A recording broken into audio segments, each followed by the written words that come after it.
Uh, Allison is not happy though. sure. Robert's We know out that shouting. Atlanta are renowned for being able to score. They're not always good at defending, but they have a reputation for being able to score. Robbo's screaming at people at the moment. Good. Sounds like they need a rocket up them. Whew. Okay, so we after when you ready to serve open agenda, sir. Oh, we're cutting straight to it. Well, that was a very smooth edit there. I've been mulling this over for a few days, Matt. I've been putting different things in, and even as I'm delivering this right now, I'm still not sure how much of this I'm actually going to talk about, but we will see. I'm going to start with a quote from Mick Foley on Facebook. Happy Thanksgiving, everyone. I really do hope most of you will stay at home this year. It's a dangerous time to be traveling, and as much as we love our families, I don't think putting them in danger is the way to show that love. It might be better to send a letter or make a nice phone call and just resolve to make next year all the happier. Next Christmas and all the merrier. For the sake of your loved ones, please stay home this year. When I wrote down that quote, it had 345 loves, as in the heart icon on Facebook, and 304 laughs.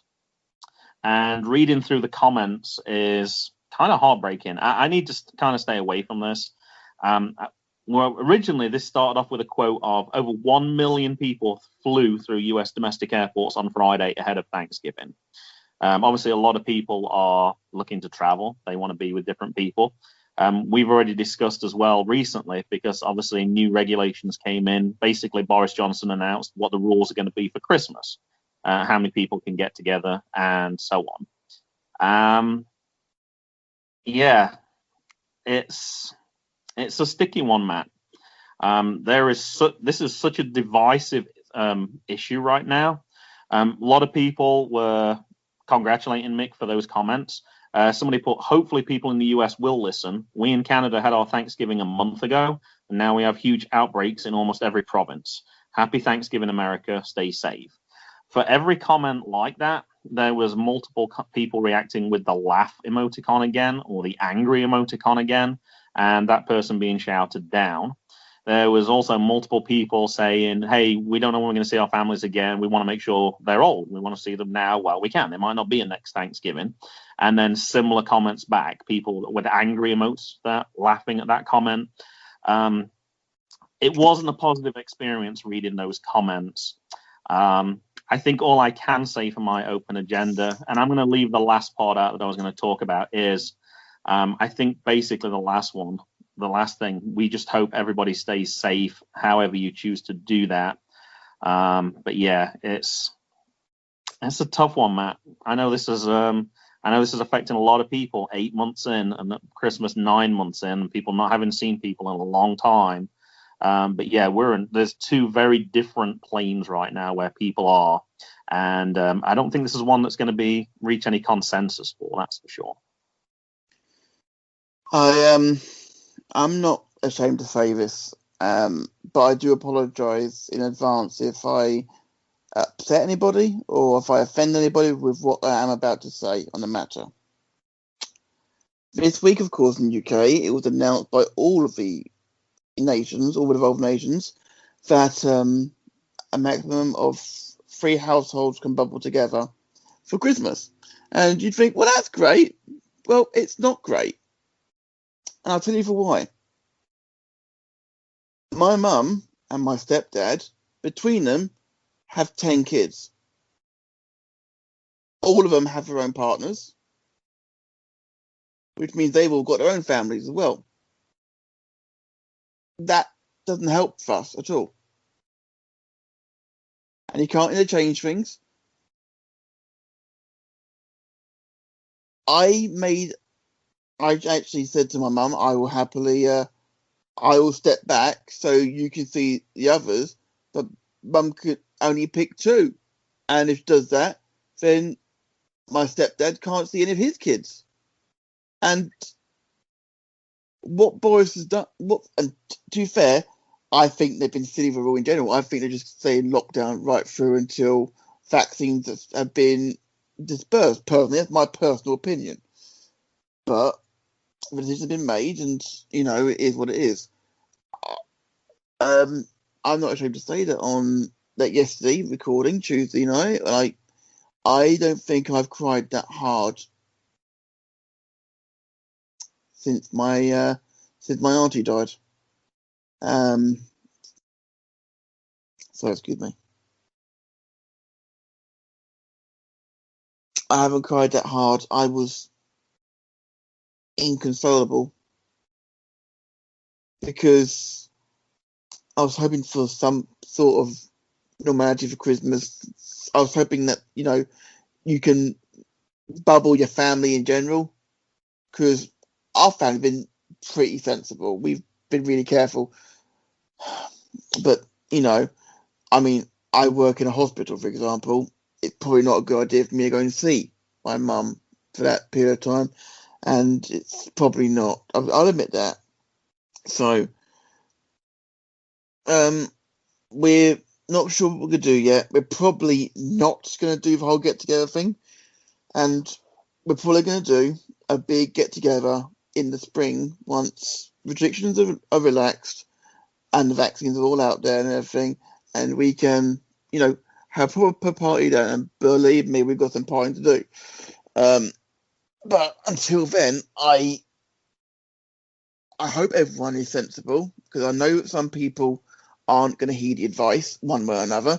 Some people have travelled for Thanksgiving. Some people are going to be travelling for Christmas.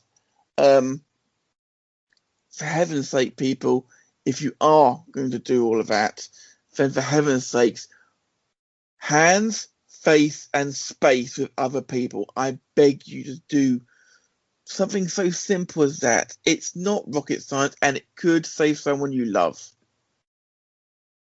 We're so close to the end of the tunnel now, guys. Come on. Now, I had this open agenda prepared. Like I said, we recorded a long time ago, our last episode. This has been on the burner for a while.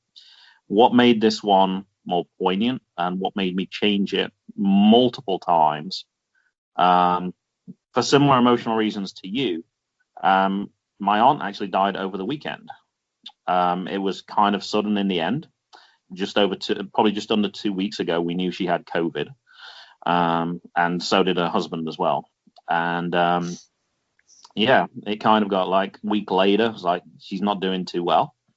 And then last weekend, it was suddenly she's really not doing well. To she probably has hours to live. To your aunt's dead. So you kind of know where I sit on this anyway. But when something like that happens, it hit me way harder than I thought I would. Particularly living in the States now, like it's somebody who I've not seen in over 10 years, but I still stay in contact with my cousins through Facebook and other relatives that way as well. And yeah, it's once again, it tells me it's not about you, or it shouldn't be about you. It should be about others.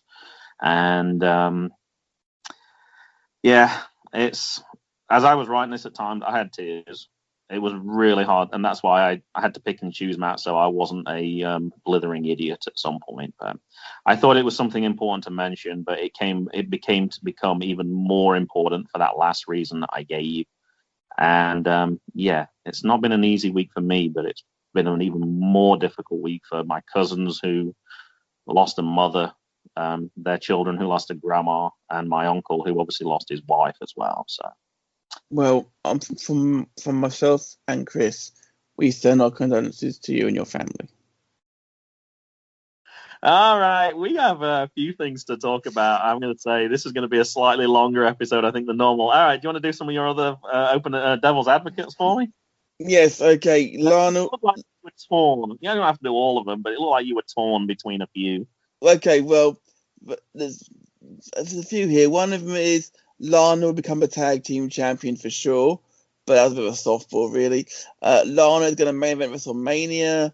Those are softballs. This one was Matt celebrates Thanksgiving and he's right to do so. I don't. I did a comedy effect in the show game. I couldn't resist. I don't celebrate Thanksgiving at all, but it's something I fully respect. As an American file, or whatever the equivalent of an Anglophile is for American people, I thought that might be something you might just like, I love America so much, I'm gonna make some turkey and have some.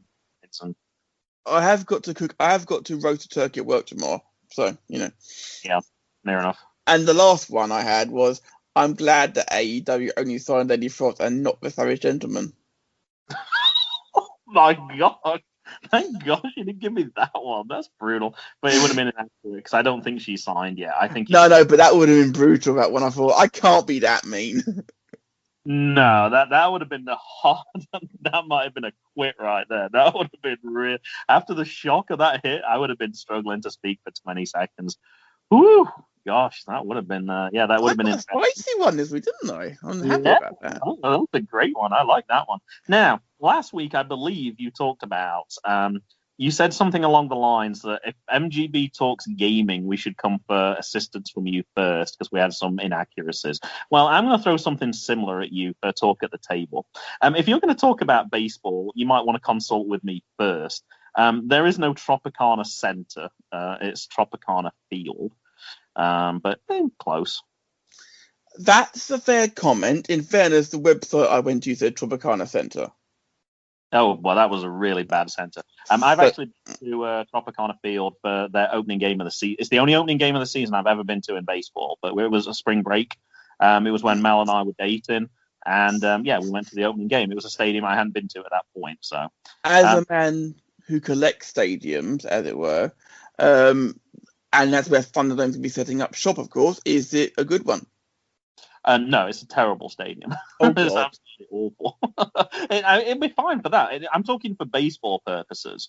It's not a great base. It's indoors for starters, which is not particularly ideal. No, it's not a fantastic set. In terms of, there are a lot of really nice stadiums, but this is not one of those, I would say. Is it functional? Yeah. Will it be fine for WWE? I'm sure. I don't think it'll be any problem at all for them. But no, I'm going to say AEW is at Jacksonville Jaguars Stadium, and that seems to be working just fine for them. So, yeah, it will work, but no, it's not particularly a nice stadium. If I had to take you to a stadium that out of the 30 or 32 MLB teams, I think there's 30 right now. Giants Field? That would probably be about the 28th stadium I would take you to if I was taking you to an order which is the nicest. So. Giants Field in San Francisco, Graham? That's a really nice stadium. That would be very high on the list. That would be top 10 for sure. I've seen that stadium. It's very impressive. Very impressive. Yeah, it is. I had a couple of other things from the show as well. Obviously, kudos to you and Conrad for calling Lana's win. Obviously, with hindsight, listening to it, that was really good. Now, recently, when I talked about AEW stars appearing on the indies, I got shouted down for this for numerous things, like it's not safe because of COVID. In general, it's not a very good idea. You were kind of quiet, though, when Mags mentioned the story about Kenny Omega and possible working with WWE and WWE AEW crossovers. Sound a little hypocritical, but I thought I'd give you a chance to respond to that claim. Talking about dream matches, Graham, is one thing. It will never happen, so that's why I talked about it. All right, fair enough. It's never going to happen. And I already mentioned it earlier. Yeah, I couldn't find Undertaker's cameos. You talked about Nature Boy being $500, so I did go to look at his. All his were under. I didn't look at every single one, but I looked at a sample. They were all under 1 minute. So yeah, you're never going to get a 5-minute cameo. The only one I've seen for that, and I think I mentioned it to you, Jessamine Duke. It was a gaming podcast, and they asked for like a plug or whatever, and she did like an 8-minute cameo. I was like, man, that was good value for your. I think it was only like $13 or something. I was like, man, did you get value for money on that? That was really cool of her to do that. Absolutely. That was my last thing. Whew, long show, 2 hours. You guys certainly know how to chat, that's for sure. And I posted on Twitter today as well. It's obviously catching. You've corrupted that boy Conrad. He has a new podcast. If it's not either you or Mags, actually Mags has a new podcast as well. But anyway, and I'm cutting shows down, Graham. I've got a life outside these four walls as well. Are you saying that Darren doesn't have a life? Well, he works from home, so it's easier. I mean, it helps that my other half is a podcaster as well, so it's kind of easier. So it's not like, what are you doing? Do you can show tonight? Yes, I'll go do some of my streaming then. It's not a problem for us. Right. I was going to ask you what you thought of my other shows out this week, but I'm pretty sure you didn't listen to Chris's gaming quiz. So that's fine. I did not listen to that, but I did listen to the Willis Boys. I think that was earlier. Was that a few days ago? It was Wednesday last week. We dropped it in the slot which Why We Watch used to be in. Oh, that was it. Yeah, I knew it was at a different time, which was kind of confusing, but I couldn't remember when it was. That's why I dropped it in for that one, because it's an open slot. Yeah, makes sense. Yep. What do you think? You said you had something about MGB to talk about, I believe? One or two. Okay. One or two. Oh, you told me you like, and I was like, oh my god. I was like, is this a good? You said you had a lot, and I was like, oh, is that? I've got a lot of stuff I want to ask you about, and also to answer questions, because you had some in here. I was washing up on Tuesday morning before work and listening to the show. It was a great way to pass the time while I was washing up. So I'm hoping one of the things is you're going to tell me exactly where the ACL is.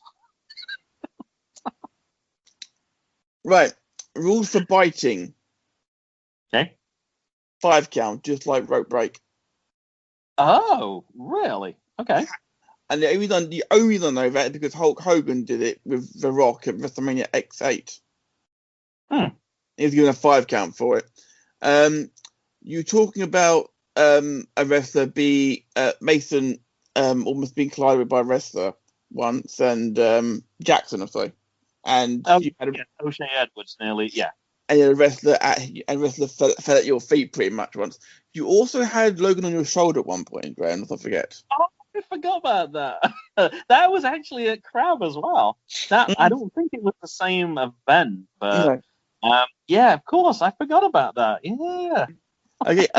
I had to actually rewind the podcast very briefly at one point because I thought Mason said "oh shit" when he said "O'Shea." I was like, what? It wasn't. I think it was O'Shea. Okay. Nice to hear that Mason is being trained to use the cheese grater for his deathmatch career by your wife. Nice. Practical applications, right? Absolutely. Terrible skills. I will say, though, having said that, Y7, because a kid being there, does not mean it's Y7, Mason. Okay? Capital, when we were there, Graham, had a violent deathmatch at Mania weekend. A kid Jackson's age was there. That was not suitable. And we can vouch for that, seeing some of the jokes during the burn battle in the middle. That was not PG. It was horrible. I was dying with embarrassment. I was like, oh my gosh, that's so inappropriate. Mason and Jackson could tell better jokes than them. And that's not a joke to them. They are brilliant. It's funny, though, that Mason was using that as a justification. Like, oh, I want to go to one of these. I'm like, dude, it's like 18 or 21. I don't think. And he's still that kid in the background. Okay. I personally like 7-Up Cherry Zero. But you don't like Sprite. That's fine. Everyone likes different things. A simple answer to the 15-year-old soda question, Graham. Someone's fibbing. Wants to clean their fridge out.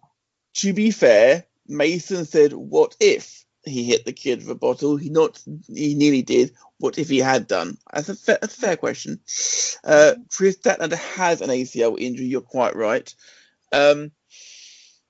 The ACL is the ACL injury because it's what Virgil van Dijk did in the Everton game recently, Graham. It's back in the knee. Yeah. Oh, it's the knee. Oh, so back it was of the knee. Between my two answers was what I was actually looking for. It's back of the I knee. thought it was lower than that. Okay. I will say Mason's right. Nice try to not tell the rest of the story, Dad. Nice one. I want to hear that story next time when Mason's back. Thank you very much.